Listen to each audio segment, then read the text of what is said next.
Hey, YouTube. Greetings, class. It's Kris Haskins. We are here again on Sunday evenings. I have an opportunity to hang out with my man, my mentor, my friend, my person that I call every time I have a serious problem, Dan Borrero. This day, we will be bringing you just real estate investing information that we have been lucky to have survived. I've been doing it since 2004. Dan's been doing it since 1989, and we just want to share with y'all what has kept us in business. Is that okay?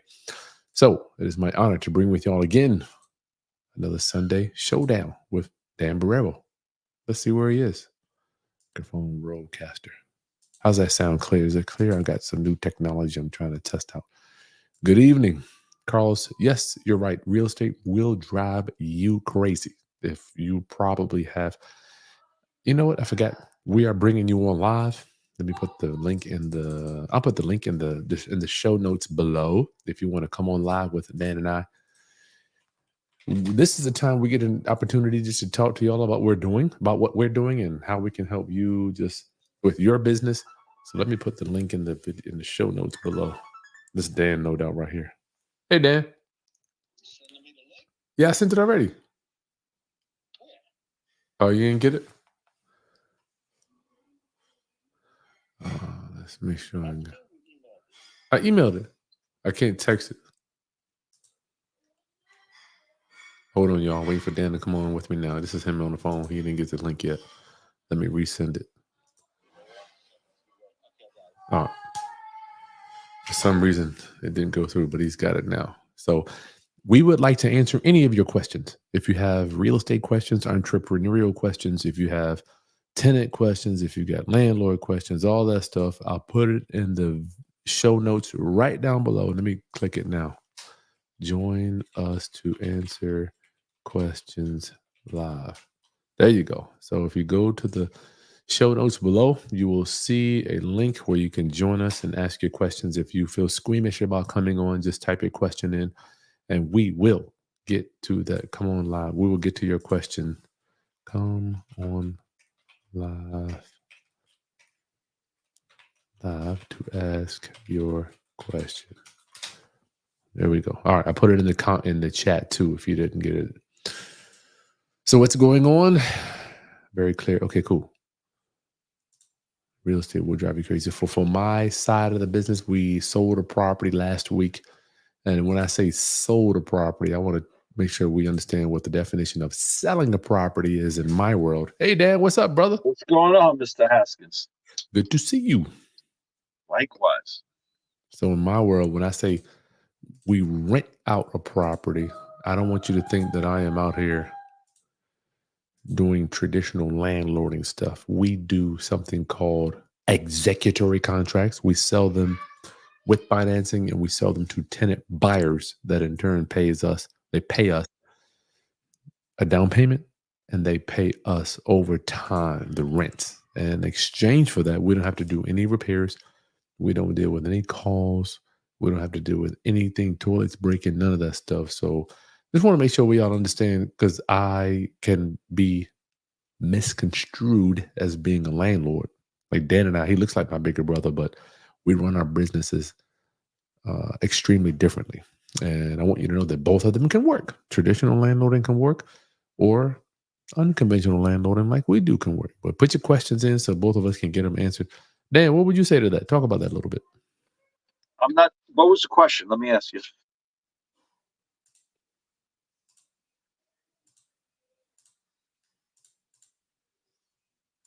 Do you know? Do you remember? Well, look, Kris Haskins and I, we do it totally different, right?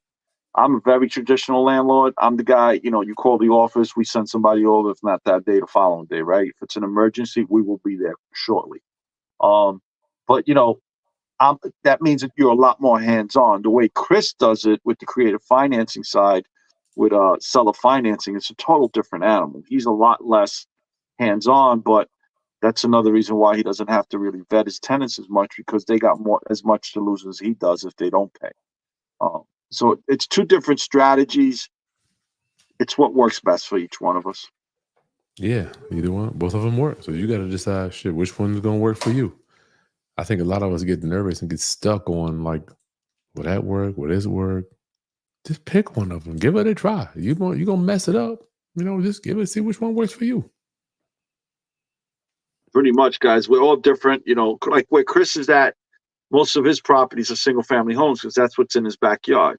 And where Mhm. I'm at, most of my properties are multifamily properties.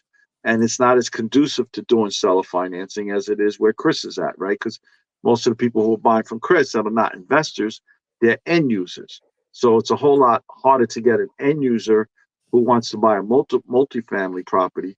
I mean, unless they were doing it as a house hack situation, but there's very few in between people. There's not enough of those people to make it profitable. So I don't want to necessarily get into it now. I've still got my attorney team looking at it. Dan, we did have some type of legislation come down the pipeline in Virginia that they're trying to make us all wholesalers have a real estate license. I'm still researching on that. I don't know if you've got any input you want to put now, Dan, or wait till I get all that data. I mean, look, every time the government does something, they think they're helping, but most of the time they're just hurting. But personally, if that's what I needed to be a legitimate, within the confines of the law, I'd go get the license. Look, the Just do it. reality is this: Just do my it. brother and I, we have our license. We have the Borrero team. We just came in number 3 in Remax in the state of New Jersey, Wow. right? Um, and we didn't get our license because we wanted to be managed realtors. That's not why we got our license. We got our license because what was happening was we found ourselves walking away from the table because people were unwilling to take our number. But what we realized was, okay, you don't want it. I'm already sitting in their living room. Why not make it into some type of a sale? So when we got our license, now what happens is, all right, you don't want to sell it to Dan and Dave Borrero at that number, but guess what? I came in. My team came in number 3 in the state with Remax. Would you like us to list it for you? Mm, So having a license is not really that bad. It not just the end of the it world. just opens up other avenues to make money with. There you go. Yeah, I'm not mad at it, man. I ain't Yeah, mad at it.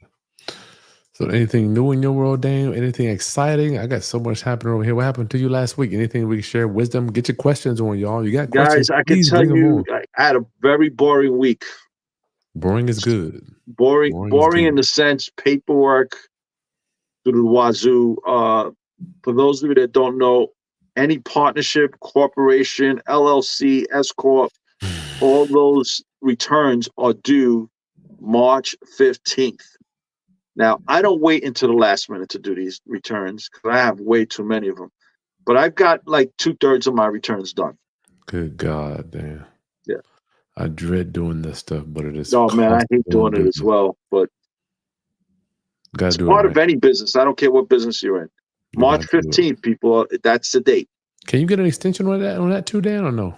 You can. I don't particularly like doing that. I read years ago how that could be one of the triggers to draw a red flag on your file. Yeah, I believe So it. I try to do everything in the time frame that I'm supposed to do it. And the reality is, I start preparing for this in November. Hmm. I'm not waiting until, the 7th of March to get ready. I started back in November, right? Oh So God. that allows me to maneuver and navigate the laws and whatever the tax laws are so that I could actually achieve my best tax implications. Mm. What's the goal? To always pay as least as you can legally. You're So gonna pay, that's what we y'all. do. We start in November. That's cool, man. I wish I could say the same. I'm gonna be dealing with it all week. So I moved in. Well, Dan, for me, this deal. So what I'm getting into financing a little bit, Dan. I got some new guys that are doing new construction here. And they came to me the other day. They've got a bunch of real estate that they're building, and they're like, "Look, man, we're willing to pay X amount of percent. I don't want to I don't want to tell everybody what the number is, but they're willing to pay for me to finance them to build." And remember, I always asked you why you didn't do that, Dan. I'm actually, believe it or not, my brother and I just had that conversation yesterday. Oh wow! So, well, let's talk about it, man. So they do 20 houses a year, right? These guys, and I'm like, man, if I've got IRA money and I've got all these other people that loan me money, and I only got like I have this many people that loan me money, and I'm only doing this many deals a year, right? I don't need to be doing 100 deals a year. We do our 12 deals a year, and I'm good. So I'm like, I got more than enough capital. I'm like, why can't I just put the money up to finance these guys? If number one, they're putting down a down payment on the acquisition, they know what they're doing. I'm getting the security of the collateral. I get on the insurance, and I know they're buying below market value. Why not at least take a look at it? And what did you find when you started looking at it? Dan, in fact, I did a 30-minute video yesterday. I haven't released it yet, but I documented. Then, I mean, they're pulling in $100,000 a house, and I'm like, why can't I just pull maybe 20 out of it, and they keep the other 80%? I'm like, it looked like a decent deal to me. So your money's working for you. Yeah, man. Look, I want everyone here to hear, the conversations that Kris and I are having with you guys right now. How many people are on here, Kris? We got 40. Okay. The conversations that we're having right now, I try to tell people, if you're in a bad financial situation, you're never going to earn your way out of it. Oh, no. What do I mean by earning your way out? No matter how much overtime you work, I mean, it may alleviate the problem, but it's not going to resolve the problem. The only time you could actually remove the entire financial problem is when your earnings start buying assets that create cash flow and appreciation. So what Kris just described is he's going to use his earnings to provide the asset, which is the loan, at a certain amount of interest, including points. They got to pay Kris points, Whatever. right? Profit, yeah. Right, profit. Now Kris goes to sleep, and that asset, which is the loan, continues to pay off every month. So now, yes, he's still earning money. He still has his 9-to-5 job. But now he's got this asset that's producing cash flow. That's what's going to resolve the financial problem in his house. Not you, Kris. I'm just talking in general. Yeah. So when I say, you know what, Dan, it's so weird. There's a book called The Speed of Trust, Stephen Covey. Even I had that conversation with you, Dan. What if you had 10 Kris Haskins? Not everybody's going to do everything right and do it the way I would do it. But what if I at least trusted the guy? What if I know, look, he's going to do everything he can to make bring this job in, right? As we say, can you bring the job in? Number one, do you know what the hell you're doing? So once you've got that trust, y'all, I'm like, why can't, and I know lenders do this. I'm like, why can't I just loan money to these dudes as opposed to going to the bank? So you want to become the bank so you could have the marble floors, the marble counters, the $10,000 couch, right? Leather couch, that's right. The mahogany walls. So what did you come up with between you and your brother, Dan? What did y'all discuss? Because in my opinion, that would be for you, it's just a no-brainer. We're actually meeting with somebody on the 13th. We're meeting with 2 people on the 13th so we can get some more guidance. Got it. What do you mean? You already know what you're doing. Yeah, like you got to get no. Yeah, it's still, bro. I'd rather go to the people that this is all they do 24/7 and learn money from them a little bit more. They loan out money? Yes, they do. Yeah, I got it. And they've agreed to pretty much open up the books and say this is how we do it. Got it. That's pretty cool, right there. Yeah. So I don't want to go reinvent the wheel. I want to manufacture the same wheel. It's a whole lot less manufacturing time. So come on live with us. There's a link right there in the show notes. You can hit that button and get your questions in for Dan Borrero and I regarding what you're doing in your business. Are you doing traditional tenants? Are you doing new construction? Darling, did I say new construction? No. I said their profit is about 100,000, and I just want a piece of it. So what I learned, let me tell y'all what I've learned, darling. For me, I want Dan to chime in too. I like to have a little bit of a lot of deals. That's my philosophy, right? If I can make 10 to 20,000 on your deal, then I got 5 of those going at once where I only spend a few hours a year in that. That's what I want for my life. That's just one of the things that I've always wanted. Yeah, So Dan, talk and about that. I'm with you, man. So basically, you're happy with the base hits and the doubles. Well, I don't know if it's something in my mind. I don't mind. Well, I'm already getting grand slams on my own deal. I mean, it's not like Exactly. So that, but again, the way I look at it in this business is any business. You're not always going to hit a grand slam when you get up at the oh bat. no. When you get up to bat. But you know what? If I could get a base hit every time I go to bat, I'd be extremely happy because eventually those base hits start creating runs. Oh yeah, You know, big time. So if I could just my problem, the biggest problem, and Dan talks about this every time we talk offline, is the borrower. Like I can come up with the money. Like Dan, coming up with the money is like the least of my concerns. Number one, do you have a good deal? Number two, do you know what the hell you're doing? Number three, do you have some money to put in yourself? Right? We want these things. You got to pass these things before we people even. come to me and they say they ain't putting up any money or they don't want to put 5%. I'm like, yeah, Not I interested. can't do that. No way. I need you to be in the game. If you have a lot to lose, I'm not going to lose. If I lose, it's going to be because you truly couldn't do any better, not because of lack of effort. So if you come to me and tell me you want 3% into the deal, 5%, I'm sorry, I can't help you. Go to someone else. It's nothing personal, but Dan, when we look at when I want to know Dan's, when I'm looking at it, I'm like, even if you screw the job up, I know I've got the expertise to bring it in. Whether say if I'm only in it for 60%, if you go out there and mess it all up, or get hit by a truck or struck by lightning, We I can know. figure it out Yeah. quickly. Oh my goodness. Yeah, me and my team, we're gonna boom, boom, boom, get it done. So that's another thing you got to think about when you're going into these deals. No Shay. Do you need a special certification to loan finance construction? I've loaned money. Very rare. Doesn't happen often.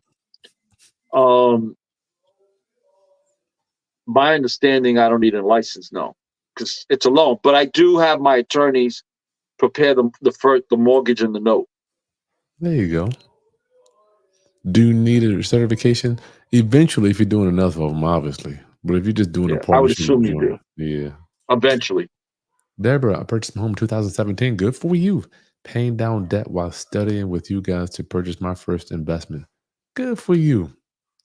Are you a debt pay downer guy, Dan, or are you a guy that wants to invest in the stock market with the profit? Which one are you? I've done both. Okay. I kind of split it. Got it. If what I normally do is this. Let's say I made $100,000 on a flip. I'm going to take 38,000. I'm going to put that into a separate bank account. I call that my tax man account, right? Because at the end of the quarter, whatever's in there, I send it to him in taxes, estimated taxes. Give it up.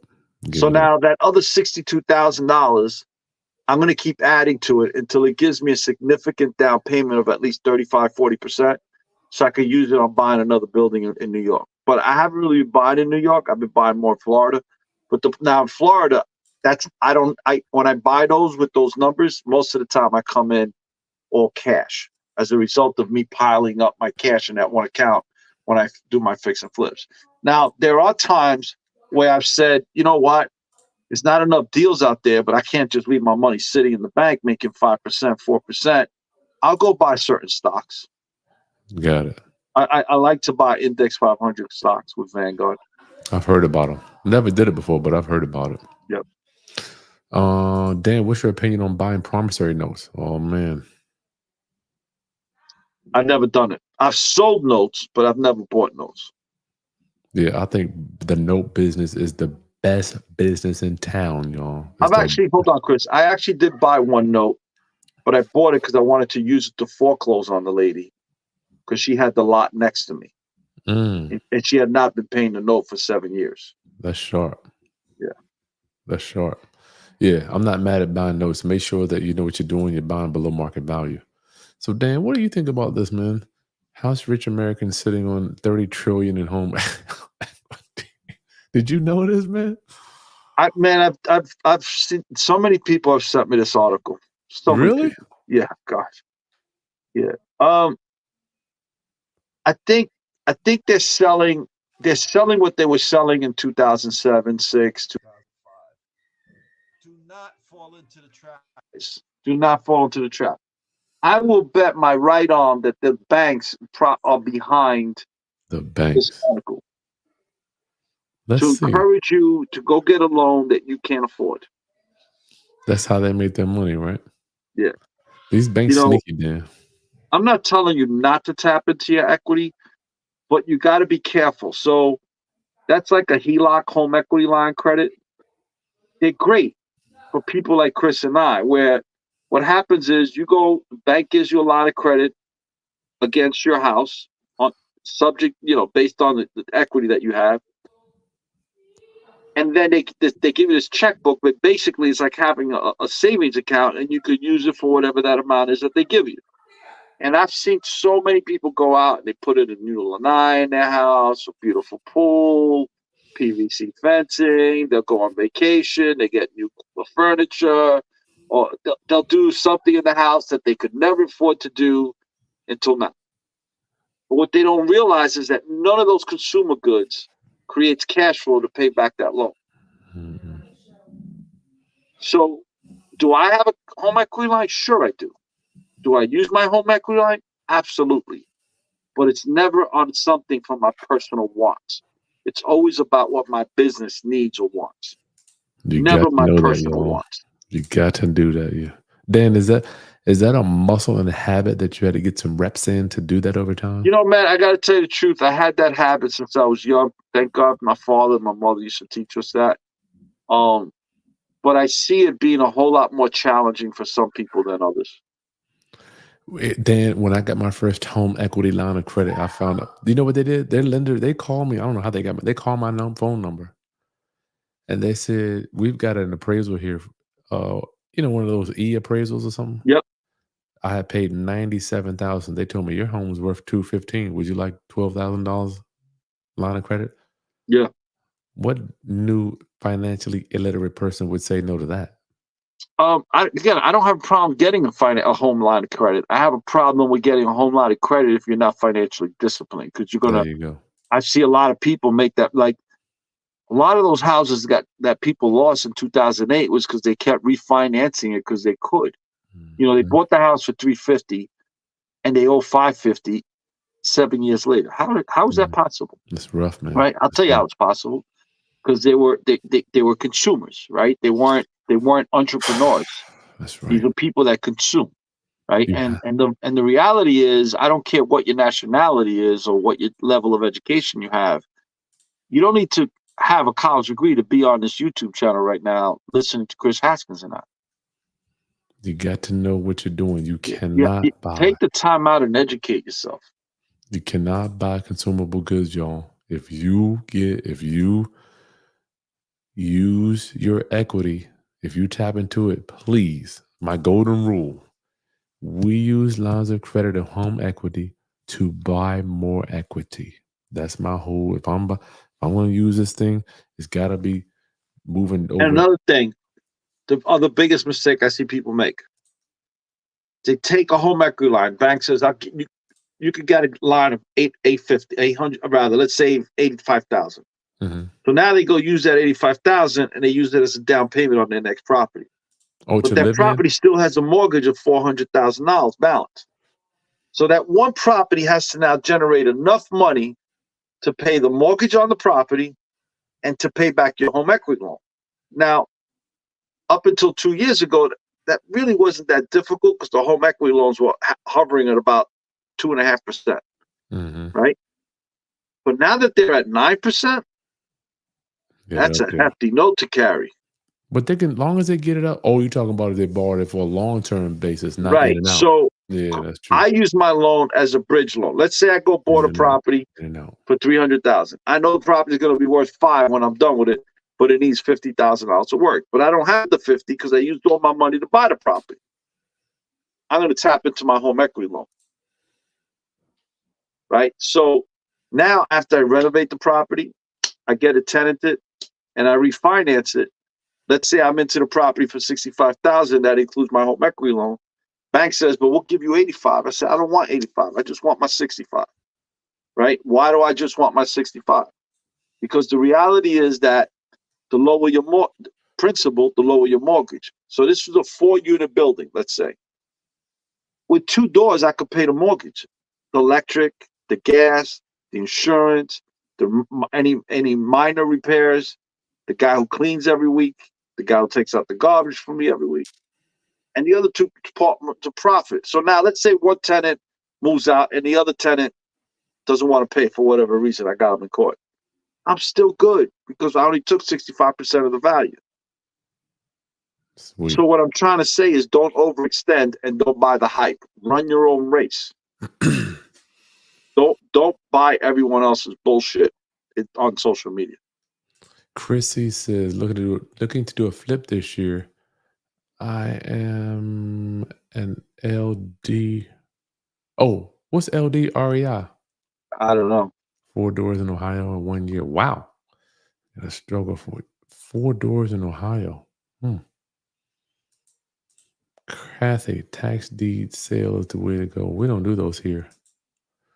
Regina, oh, look at that picture. That's a beautiful smile. What do you think about tax lien certificates, Dan? We don't do those here. You know, my attorney, Craig Shaw, used to do them for me. I made a lot of money, but ever since Craig passed away, I haven't done it anymore. Right? Is that Florida for you? Yeah, because it's not the business I really want to be in, but since he was handling it all, I was good with it. But you just put up the money or what? Yeah, I put up the money. I would get the property would be in my name, and then he would do the legal work. So he would go out. But this guy, he was an unbelievable man. This guy would have at any given moment between 600 and 800 vacant lots in his inventory that he bought at the auctions. Wow. On tax deeds. Okay, so you believed in the experts like me when I'm dealing with these builders. Yeah, I don't try to do it myself anymore. Got it.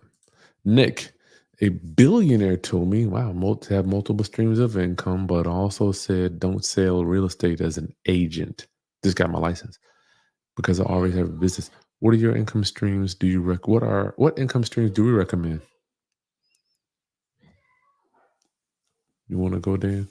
Oh no, Dan, wake up. You falling asleep. Wake it up, Dan. I almost did. I'm sorry, man. I've been up since 6 o'clock. No, bro, I'm good. I just woke up. Sorry. All right. So income streams for me, I have about 7, right? So we'll go, oh man, I got to put my hand up here. I do fix and flips. I do traditional tenants. I do seller financing, right? Those are my real estate income streams. Then we've got internet marketing. We've got content creation, right? Then I've got long-term traditional tenants, and I've got short-term tenants, right? So that's kind of ours. Dan, what is your breakdown? Yeah, I don't have the extensive breakdown that Kris Haskins has, right? I have my income from the Borrero real estate group. That's sales. Is that sales? That's sales. Okay, fix and flips. Let's stay there for a minute, Dan. I don't want you to minimize that. That's representing buyers. That's not your ownership of real estate. My partner takes care of that side of business pretty much, right? But it's still. But I kind of oversee everything from on top. I kind of feel like I'm the wizard with the puppets and the strings like this every day.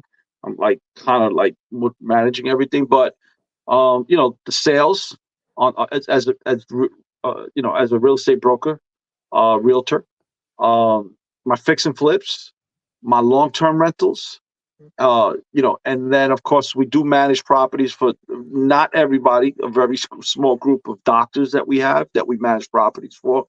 That's another income. And I don't have the internet sales yet, but by the end of 2024, that's what we're going to be moving into. Let's say internet, but what don't you do land too? Oh, how could I forget? See, the land, that's part of the fix and flips, right? Because we buy land, we buy land, and then we do flip them, and half of those lots that we flip, we actually hold the mortgage on. So I guess you could that's another income where we're the bank. All right, y'all. I think the issue is when you're doing it, you don't consider it as another income. Yes, Dan, you're not doing no fixing up to that. You're just buying it and converting it into an income stream. It's funny. I tell when people ask me what do I do for a living. A lot. No, I tell them I shine apples. What's that mean? So when I was a kid, my father had a bodega. You know that, right? And my father would have my brother and I every morning. He would get 3 cases of apples, 48 apples a case, and we used to have to throw them in this big slop sink and wash them. Darn. And they'd sit there and dry for about an hour or so. We come back to finish drying them by hand, and then while I'm drying one, my brother's oiling them up with Western oil on a piece of paper towel. Make that apple shine, right? Look real shiny. And then he used to sell a lot of sandwiches come 12 o'clock. He had a big sandwich business. And he would display them on both sides of the counter like a pyramid. Beautiful, beautiful, beautiful display, right? So he would sell each apple at a quarter. The apple cost us 1 cent, 2 cents, right? Because the labor was free. My brother and I were indentured servants. I tell my father that all the time. So fast forward, my father goes, 5 years later, my father goes on to see his mother in Puerto Rico for a week. I tell my brother, we ain't shining apples. First day we don't shine apples, we sell only 1 case. Second day we don't shine apples, we sold a half a case. But now I got 4.5 cases of apples that I didn't sell. The third day, I started shining apples, and we went right back up to 3 cases a day. That's the same thing with land. I buy land. All I do is clean up the front of the land and slap a sign on it, take some pictures and put it on the MLS or put it on the internet. Same land. Same land. 2 weeks later, I'm making a profit on it. Kris and I, we buy depressed properties. We buy dirty apples. We wash the apple. We shine the apple. We make money when we sell it. We're not doing anything but shining an apple. That's how basic real estate is. Shining apples. I love it. I love it. Y'all get your questions in quickly for Dan Borrero. We got that. Nick, as an insurance agent and investor, how important do you think dressing professional is? Shirt every day. I work from home. Do you think clothes don't matter? Dan? Look, if you're an insurance agent or you come to me in my house and you're coming in with slippers, I'm like, yeah, get out of here. You better be wearing some leather on those feet. That's a disrespect. That tells me you have no respect for me, right? I'm not telling you got to come in with a suit and tie, but you got to come in dressed like with at least business attire, casual business attire. Don't insult me. You know what that tells me? That tells me you're casual. You don't care about your business. If you don't care enough to present yourself well enough, why in God's name would I trust you with my money? Yeah, that's true. I think it's a good point, Dan. Lamont, are HELOCs fixed interest rate, Dan? I've never seen one that was fixed. Variable. Even if it's not variable every month, it's going to be variable every quarter. Is it wise, Deborah? Is it wise? Get your questions in, y'all. Yeah, they're here. If you want to come on live quickly, go down in the show notes, hit the button, and cut your camera on. Come on with us. Is it wise to get a HELOC for $100K to get a property for $75,000 that needs a little work? It depends what your plan is. So let's say you're going to take the $100K, you buy it for $75,000, you spend $25,000 fixing it. What's your goal? What's your plan? Are you going to refinance it, get the $100,000 to pay back your home equity line? Let's say if the property, after you fix it, after you buy it, between fixing it and buy it's $100,000, but the after renovation value is $150,000, the bank's going to give you the $100,000. Now you pay back your home equity line, and that house has a $100,000 mortgage, but that's okay because the rent's paying it, the rent that you're collecting it. So basically, you got that house with none of your own money. That's a plan. But when you're going to buy that house for $100,000, between buying it and fixing it, you used up all your home equity line, and the interest rates go up to 9%, which is what it's at right now, versus 2 years ago it was at 2.5%, and your rent is covering the mortgage as if it was a 2.5% interest rate, you're screwed. Mm-hmm. So you have to have a plan.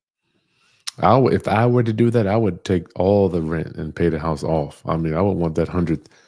The magic happens, y'all. I'm telling you, I want to ask Dan. For me, the magic happened when I got all my cash flow and paid the loans off, and then we started collecting cash flow with free and free and clear cash flow. Yo, That isn't that sweet? shit, Isn't that sweet? yo, that that. Isn't that the best? But I don't want people to know it took me 15 years to get there. Diligently, or even not only that, 17 years. So if I were to take 75K, I would buy 75K, finance it out to somebody else, get a $10,000 down payment, and then have to pay me, and I would sock that away to the line of credit till I paid it all off, and then just cash flow 100%. Yeah, but let's remember. So Chris is talking about, because he buys subject to, right? Mm-hmm. And people giving him down payments because he's doing it as a option to buy, right? Yeah. I don't have that option because I'm not doing that. So, and what I love about what you and I, Chris, do every Sunday night is that people get two different perspectives on how to do this business. Yeah. And they both work. They both work. Yeah. So this lady says, okay, so she said, Chrissy, I'm a long distance real estate investor, 4 doors in Ohio in 1 year. I don't know if I want you to keep buying, Dan. I mean, I really can't tell because 4 doors is a lot to manage. No doubt you're not getting 100% cash flow. You had to finance them. So I don't have a problem with long distance investing as long as you develop the team. But in my experience, to develop a team in 1 year, it's very difficult. Yeah. It usually takes me to have a really good cohesive team about a year to a year and a half. Shit, And that's the only fast. way to really do that is to buy 3, 4, 5 doors, 6 doors. So, and then what happens is that those team members are just like any professional sports team member. They're going to change every season. There's going to be changes in personnel, right, and players. Good. A lot of times it could be the players aren't getting along. A lot of times it could be some players are a little arrogant. It's not within, or some players don't want to be part of the team with the structure that you put in place. Sometimes they may get sick. Sometimes they're going through a divorce and they're bringing that chaos in their home to the work site. So, what I am going to say to you is, instead of keep buying, perfect the team, develop the skill sets with the 4 doors you have for the next year, and then go keep buying, because then you're going to make a whole lot less mistakes. Don't forget, earning money is offense, managing money is defense. You have to understand that. You will never get wealthy if you just play offense. Doesn't work like that. Deborah, how do I choose who I'm going to lend to? We went over that earlier. Experience, great deal, a lot of security, bunch of equity, and they got to put their own money in the deal. I got a whole video coming out. Make sure you subscribe so you'll see. I'm taking you to the land. You're going to see the house, the site plan, all that stuff. You're going to meet the guys. Do I do meetups in Sacramento? No. Dan Sharit says, how do you hold a mortgage on land? That's a good one. So mostly what I do with a mortgage is not really a mortgage. It's what they call a contract for deed. So we sign a contract, says you're buying this property for, let's say, $10,000. And you're going to put $3,000 down payment. You owe Dan Borrero $7,000. And you're going to pay Dan Borrero that $7,000 at this interest rate, at this monthly amount for these many months. And in that contract, it's also going to say there's no prepayment penalty. So if you say, yo, I hit lotto last month, I'm going to pay you in full. No problem. You just forwent paying all that interest that you would have paid if you had kept the loan the entire time. I'm happy because I got all my money. You're happy because you saved a lot of money in interest. And then what I do is, as soon as you actually pay me in full, we do a full closing with title insurance, and then where the deed is actually transferred to your name. There you go. Contract for deed is an executory contract. If you didn't, I went over what that was. An executory contract is just when 2 people come, they agree on the terms, but it's not yet finalized until all the money comes in. So Dan does a contract for deed. It's opposite. I want y'all to understand what in a traditional contract, like a mortgage, you get the deed and then you make the payments. On an executory contract is you make the payments, a contract for deed, and then after you make all the payments, and then you get the deed. So it's reverse of a traditional mortgage. All right. So y'all gotta